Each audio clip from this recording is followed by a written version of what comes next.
Okey.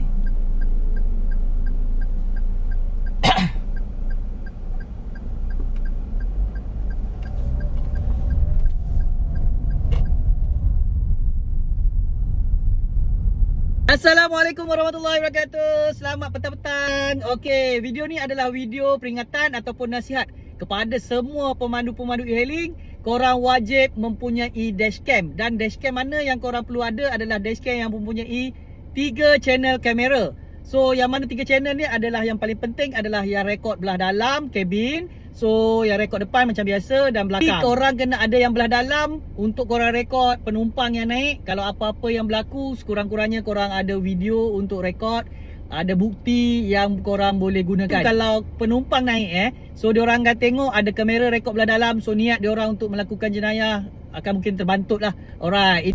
Okey, baru-baru ni saya ada real case di mana saya pick up seorang penumpang yang mencurigakan. Korang tengok. Abang nak pergi Tampoi bang? Nak pergi Tampoi lah. Okey.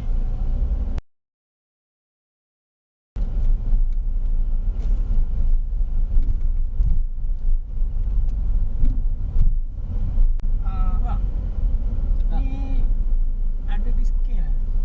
Apa dia bang? Ni ada kamera lah. Ni dashcam lah, dia rekod dalam. Oh, jadi nampak lah saya ni. Tu nampak abang. Dia boleh rekod bang?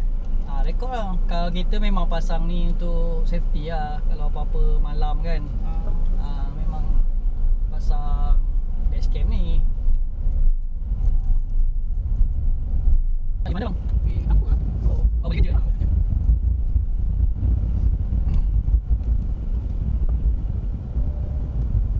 Kalau boleh, tak jadilah bang pergi Tampoi lah. Bukti saya kat depan tu bang.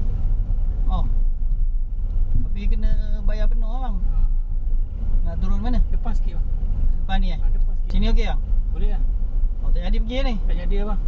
Okey, nanti saya remark lah. Okey.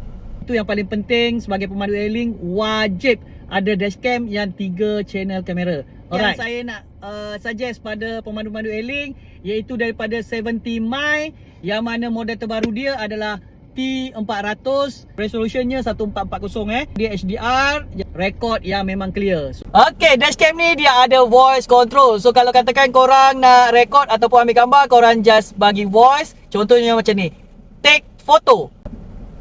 Alright, so dia akan rekod dekat dalam album. Alright.